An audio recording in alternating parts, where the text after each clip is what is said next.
അധ്യായം 8.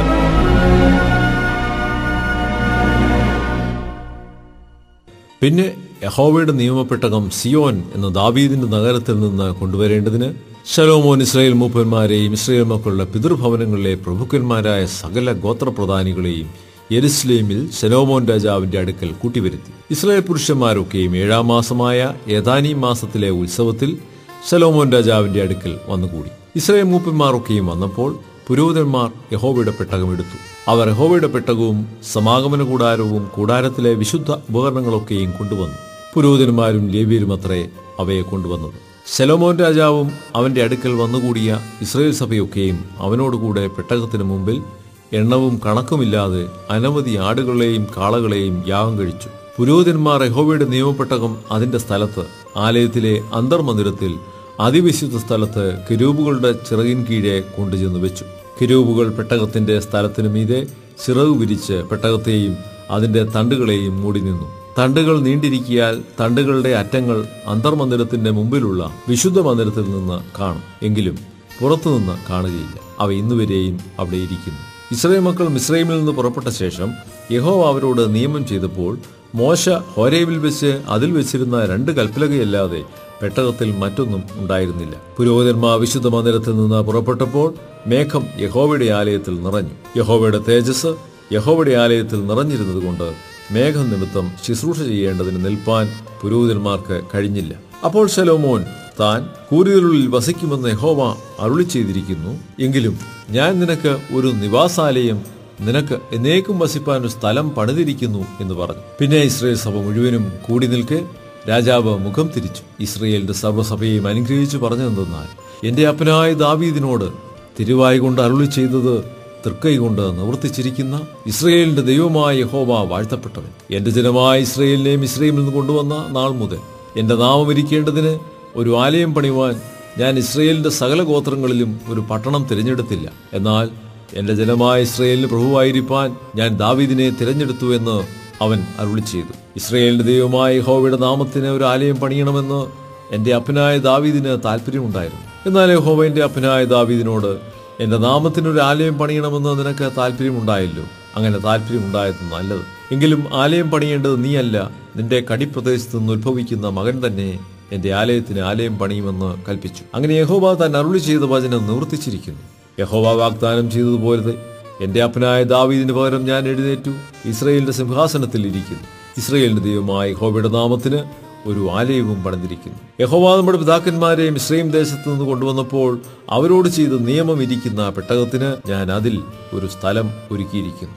അനന്തരം ശലോമോൻ യഹോവയുടെ യാഗപീഠത്തിന് മുമ്പിൽ ഇസ്രായേലിന്റെ സർവ്വസഭയുടെയും സമക്ഷത്ത് നിന്നുകൊണ്ട് ആകാശത്തിലേക്ക് കൈമലർത്തി പറഞ്ഞതെന്തെന്നാൽ, ഇസ്രായേലിന്റെ ദൈവമായ യഹോവേ, പൂർണ്ണഹൃദയത്തോടെ നിന്റെ മുമ്പാകെ നടക്കുന്ന നിന്റെ ദാസന്മാർക്കായി നിയമവും ദൈവവും പാലിക്കുന്ന നിന്നെപ്പോലെ മീതെ സ്വർഗത്തിലും താഴെ ഭൂമിയിലും യാതൊരു ദൈവവുമില്ല.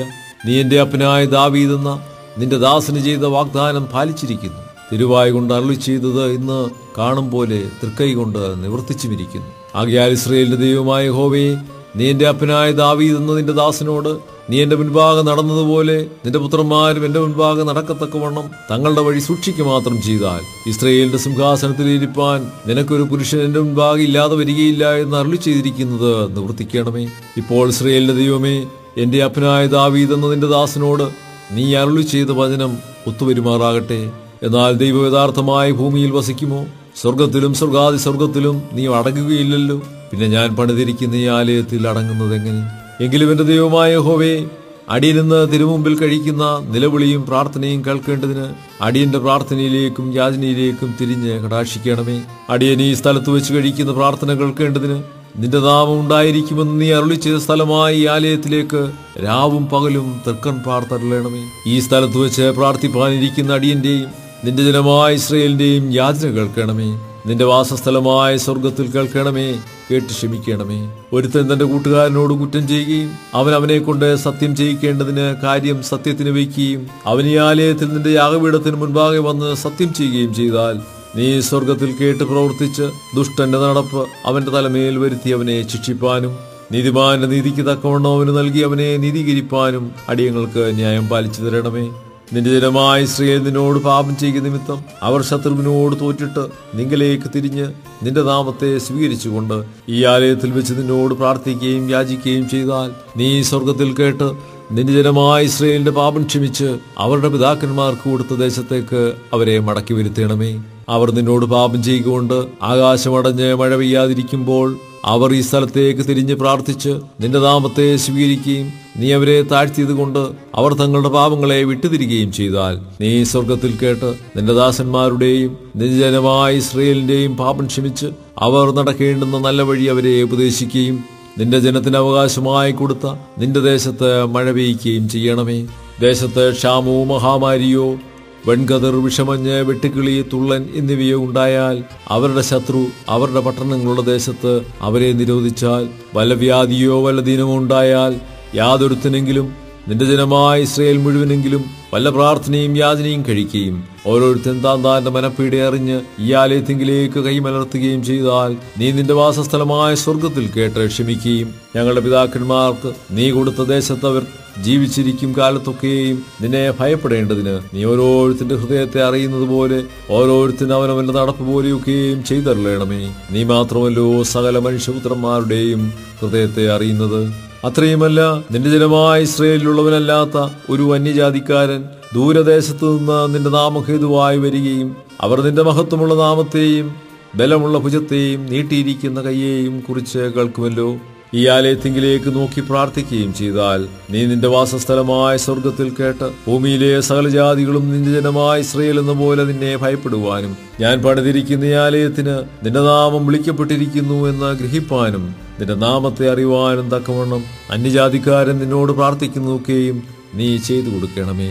നീ നിന്റെ ജനത്തെ അയക്കുന്ന വഴിയിൽ അവർ തങ്ങളുടെ ശത്രുവിനോട് യുദ്ധം ചെയ്യുവാൻ പുറപ്പെടുമ്പോൾ നീ തിരഞ്ഞെടുത്ത നഗരത്തിലേക്കും നിന്റെ നാമത്തിന് ഞാൻ പണിതിരിക്കുന്ന ഈ ആലയത്തിലേക്കും തിരിഞ്ഞ് യഹോവയോട് പ്രാർത്ഥിച്ചാൽ നീ സ്വർഗത്തിൽ അവരുടെ പ്രാർത്ഥനയും യാചനയും കേട്ട് അവർക്ക് ന്യായം പാലിച്ചു കൊടുക്കണമേ. അവർ നിന്നോട് പാപം ചെയ്യുകയും പാപം ചെയ്യാത്ത മനുഷ്യനില്ലല്ലോ. നീ അവരോട് കോപിച്ചവരെ ശത്രുവിനെ ഏൽപ്പിക്കുകയും അവർ അവരെ ദൂരത്തോ സമീപത്തോ ഉള്ള ശത്രുവിന്റെ ദേശത്തേക്ക് ബദ്ധരാക്കി കൊണ്ടുപോവുകയും ചെയ്താൽ അവരെ പിടിച്ചു കൊണ്ടുപോയിരിക്കുന്ന ദേശത്ത് വെച്ച് അവർ ഉണർന്ന് മനം തിരിഞ്ഞ് അവരെ ബദ്ധരായി കൊണ്ടുപോയ ദേശത്ത് വെച്ച് ഞങ്ങൾ പാപം ചെയ്ത് അകൃത്യവും ദുഷ്ടതയും പ്രവർത്തിച്ചിരിക്കുന്നു എന്ന് പറഞ്ഞ് നിന്നോട് യാചിക്കുകയും അവരെ പിടിച്ചും കൊണ്ടുപോയ ശത്രുക്കളുടെ ദേശത്ത് വെച്ച് അവർ പൂർണ്ണ ഹൃദയത്തോടും പൂർണ്ണ മനസ്സോടും കൂടെ നിങ്കിലേക്ക് തിരിഞ്ഞ് നീ അവരുടെ പിതാക്കന്മാർ കൊടുത്ത ദേശത്തേക്ക് നീ തിരഞ്ഞെടുത്ത നഗരത്തിലേക്കും ഞാൻ നിന്റെ നാമത്തിൽ പണിതിരിക്കുന്ന ഈ ആലയത്തിലേക്കും നോക്കി നിന്നോട് പ്രാർത്ഥിക്കുകയും ചെയ്താൽ നീ നിന്റെ വാസസ്ഥലമായ സ്വർഗത്തിൽ അവരുടെ പ്രാർത്ഥനയും യാചനയും കേട്ട് അവർക്ക് ന്യായം പാലിച്ചു കൊടുത്ത് നിന്നോട് പാപം ചെയ്ത് നിന്റെ ജനത്തോട് അവർ നിന്നോട് ചെയ്ത ദ്രോഹങ്ങളൊക്കെയും ക്ഷമിക്കുകയും അവരെ ബദ്ധന്മാരായി കൊണ്ടുപോയവർക്ക് അവരോട് കരുണ തോന്നത്തക്കവണ്ണം അവർക്ക് അവരോട് കരുണ ലഭിക്കുമാറാക്കുകയും ചെയ്യണമേ.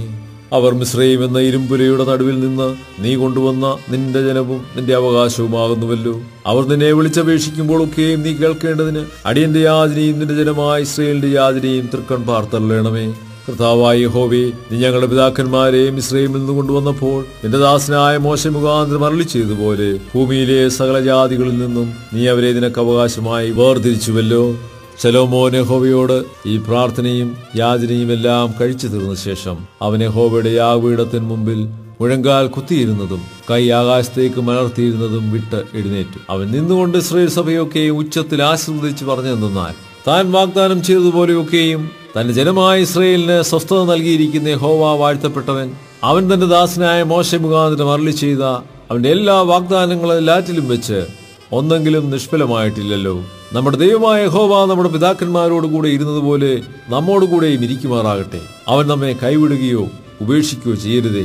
നാം അവന്റെ എല്ലാ വഴികളിലും നടക്കേണ്ടതിനും അവൻ നമ്മുടെ പിതാക്കന്മാരോട് കൽപ്പിച്ച അവന്റെ കൽപ്പനകളും ചട്ടങ്ങളും വിധികളും പ്രമാണിച്ച് നടക്കേണ്ടതിന് നമ്മുടെ ഹൃദയത്തെ തങ്കലേക്ക് ചായ്മാറാക്കട്ടെ. യഹോവ തന്നെ ദൈവം മറ്റൊരുത്തനുമില്ല എന്ന് ഭൂമിയിലെ സകല ജാതികളും അറിയേണ്ടതിന് അവൻ തന്റെ ദാസനും തന്റെ ജനമായ ഇസ്രായേലിനും അന്നന്ന് ആവശ്യമുള്ളതുപോലെ ന്യായം പാലിച്ചു കൊടുപ്പാൻ തക്കവണ്ണം ഞാൻ യഹോവയുടെ മുൻപാകെ അപേക്ഷിച്ചിരിക്കുന്ന എന്റെ ഈ വചനങ്ങൾ രാവും പകലും നമ്മുടെ ദൈവമായ യഹോവയുടെ സന്നിധാനത്തിൽ ഇരിക്കുമാറാകട്ടെ. ആകയാൽ ഇന്നുള്ളതുപോലെ നിങ്ങൾ അവന്റെ ചട്ടങ്ങൾ അനുസരിച്ച് നടപ്പാനും അവന്റെ കൽപ്പനകൾ പ്രമാണിപ്പാനും നിങ്ങളുടെ ഹൃദയം നമ്മുടെ ദൈവമായ യഹോവയെങ്കിൽ ഏകാഗ്രമായിരിക്കട്ടെ. പിന്നെ രാജാവും എല്ലാ ഇസ്രായേലും യഹോവയുടെ സന്നിധിയിൽ യാഗം കഴിച്ചു. ശലോമോൻ യഹോവയ്ക്ക് 20,000 കാളയെയും 1,20,000 ആടിനെയും സമാധാനയാഗമായിട്ട് അർപ്പിച്ചു. ഇങ്ങനെ രാജാവും ഇസ്രായേൽ മക്കളൊക്കെയും യഹോവയുടെ ആലയത്തെ പ്രതിഷ്ഠിച്ചു. യഹോവയുടെ സന്നിധിയിൽ ഉണ്ടായിരുന്ന താമ്രയാഗപീഠത്തിൽ ഹോമയാഗം, ഭോജനയാഗം, സമാധാനയാഗങ്ങളുടെ മേധസ് എന്നിവയ്ക്ക്